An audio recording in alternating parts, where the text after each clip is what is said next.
but there was this issue. And the elders decided, let us bring this issue to the forefront and let us see how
Zambia is now grappling with a drought, conflict which has disrupted so much of our progress, are making our goal that much harder, and they are affecting the lives of millions of children.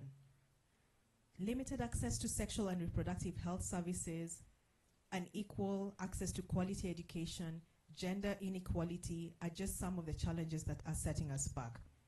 But that's exactly why we're here today, to push forward, to share knowledge, and to share tips on what we need to do faster to get to our goal. We all in this room, educate girls. We all in this room and those who are outside of this room have a role to play. And while we know that laws have a vital role to play in this process because they set aspirations for us, law is not the only instrument that we should be focusing on. We should be focusing on a plethora of other issues in conjunction with the law. How is the law being implemented?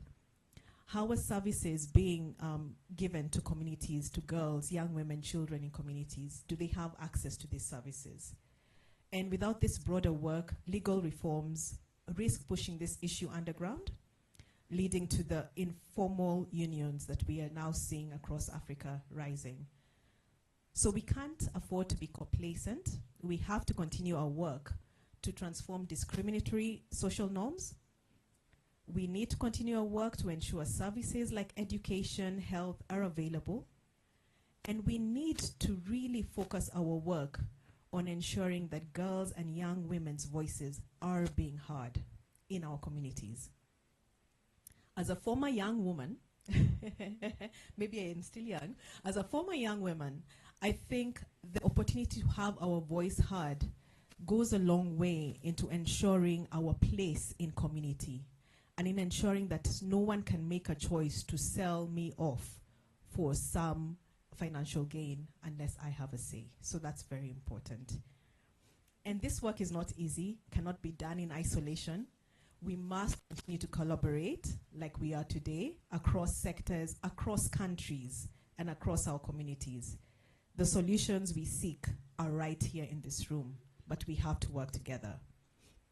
I want to recognize the consistent support we've been getting from governments in this region, partners and organizations who have consistently ensured that the movement to end child marriage is funded and the movement has data and evidence and that communities are engaged, most importantly.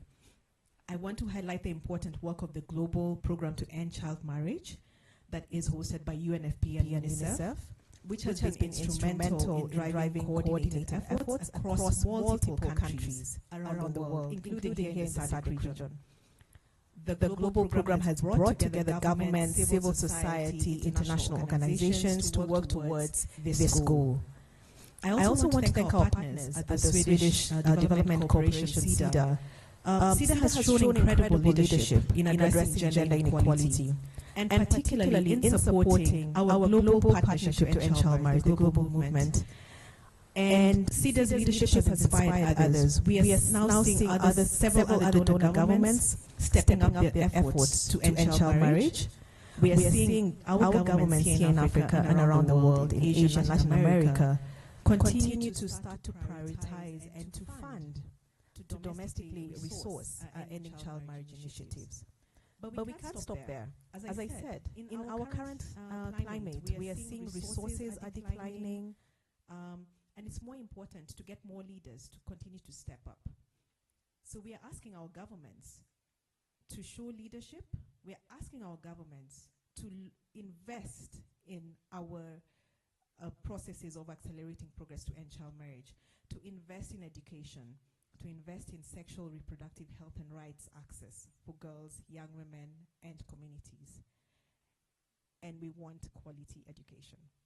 So this is what is needed to sustain our efforts to create a lasting change. I can't end, though, without acknowledging the power of collaboration. Like the African three-legged stool, together we can achieve much more than we can alone.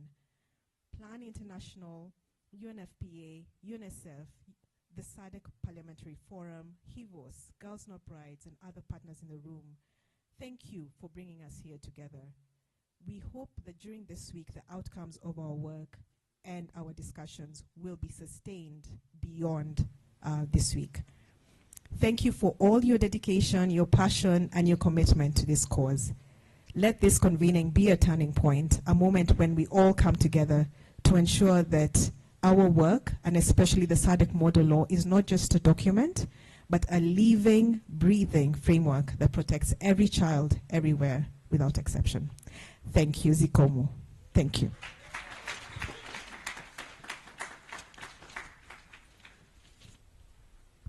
Very well said. Thank you very much, Nerida. Another hand for her. That was very inspiring. Okay.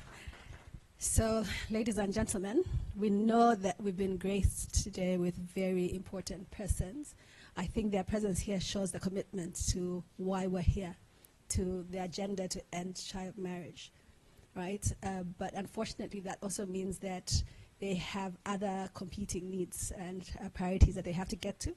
So we're going to change a little bit of the order of our remarks now, and I'm going to invite someone that has a typical Zambian name, Johan Hallenberg.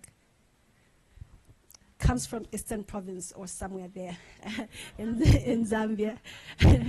A typical Zambian name. Thank you very much. Please do come and provide us your remarks for this morning. A hand for him, please. He's the ambassador of Sweden. Thank you very much. Thank you very much for that kind of unusual introduction, but Mulibwanji. The director from the Ministry of Community Development and Social Services. Her Excellency Boemo Sekome, SADC PF Secretary General, who I believe are with us virtually. Senior chiefs present this morning. Senior government officials present this morning. Members of various parliaments present here in Lusaka this morning. The organizers of this meeting, country directors, heads and various chiefs of Girls Not Brides, Plan International, UNFPA, UNICEF, SADC PF and HIVOS. Heads of international organizations present here today, colleagues from the diplomatic corps, representatives from civil society